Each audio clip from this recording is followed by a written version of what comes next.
Toys Autopsy, l'émission qui va vous plonger dans l'univers des jouets de notre enfance. Et cette fois-ci, on va parler de Charlotte aux fraises. Elle sentait la fraise, non? Bon, d'accord, plus celle-là apparemment. Ok, j'enchaîne. Charlotte aux fraises, appelée aussi Fraisinette au Canada ou Strawberry Shortcake en Angleterre, est une poupée culte des années 80, accompagnée de son animal de compagnie. Oui, et elle avait de nombreux amis, chacun représentait un dessert ou un fruit avec sa propre odeur respective.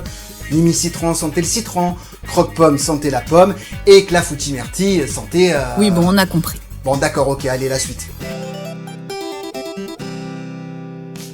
Le personnage Charlotte aux fraises a été créé en 1973 par Barbie Sargent, artiste freelance, pour figurer au départ sur des cartes de Saint-Valentin. Ce personnage représentait une petite fille tenant une fleur géante dans la main. Elle portait un bonnet avec des fraises imprimées dessus et s'appelait simplement Girl with the Daisy.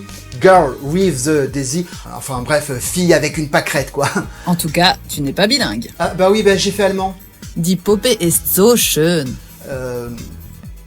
Ouais, je connais pas la ville. Ah bah là, n'importe quoi. Bon, allez, vite, on enchaîne. Ouais, bon, enfin bref, pour en revenir à ces cartes, vu le succès, en 1977, 4 nouvelles cartes verront le jour, avec cette fois-ci son animal de compagnie, le petit chat rose, appelé Riolet. À la fin des années 70, le concept se développe avec Muriel Farion, illustratrice de cartes de vœux, qui créera plusieurs autres personnages pour la ligne de jouets American Greetings. Et tous ces personnages vivaient dans un monde magique appelé Frézy Paradis. Le concept deviendra un produit sous licence pour la marque de jouets Kenner. Bien sûr, les jouets Kenner, c'était aussi Play-Doh, le spirographe, les figurines Star Wars, les gammes Bisounours et les jouets Masque, entre autres. Ah oui, moi j'adorais Masque. Tu sais, mon personnage préféré dans Masque, c'était... Bon, on se calme, tu passes à la suite, s'il te plaît? Ouais, t'as raison, ouais, on s'en fout, ouais.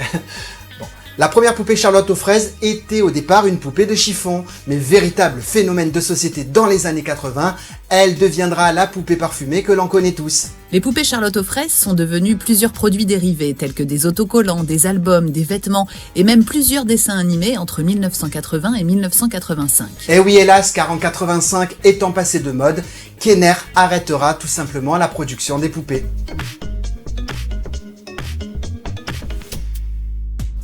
On va découvrir en détail la poupée principale. Bon, en même temps, j'en ai pas d'autres. La boîte contenait la poupée Charlotte aux fraises parfumée. Ah bah oui, heureusement, hein, si elle contenait un G.I. Joe, y aurait un problème, non? Ah tiens, G.I. Joe. Je suis mort de rire, j'en ai mal au ventre, mais encore? Oh, ça va. Elle contenait aussi le petit chat Riolet, son animal de compagnie. Oui, bien sûr, et aussi le peigne pour coiffer ses cheveux roux quand on enlevait son chapeau. Ah oui, c'est vrai, on pouvait aussi enlever ses chaussures et changer ses vêtements. Et nous les garçons, on regardait toujours sous les habits des poupées. Oh non, mais t'as quel âge? Oh, ça va. En plus, menteur, toi tu préférais déshabiller Ken, non? Ah ben c'est sûr que Ken il avait beaucoup plus d'abdos, et il était beau Ken. Plusieurs relances de la franchise Charlotte aux fraises ont vu le jour, tout d'abord entre 91 et 92 avec un succès modeste, puis après en 2002 avec Bandai et Kili Toy proposant un nouveau design, une Charlotte aux fraises un peu plus moderne. En 2006, Playmates Toys a acquis les droits pour produire les poupées Charlotte aux fraises, la ligne est appelée A World of Friends. Et depuis 2015, la marque American Greeting, pour rappel propriétaire de la ligne de jouets Charlotte aux fraises, a vendu les droits à la marque Iconix. Ce qui permet de retrouver aujourd'hui encore des coffrets collector Charlotte aux fraises en édition spéciale et originale pour son 40e anniversaire par exemple. Et oui, depuis plus de 40 ans, t'imagines?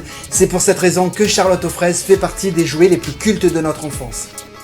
Toys Autopsy disponible sur la page YouTube et en tapant Toys Autopsy sur Google. La prochaine fois, par contre, si vous pouvez avoir un animateur en forme, ce serait bien parce que celui-là, il est malade toutes les 5 minutes. Ah ouais, mais j'ai de la fièvre!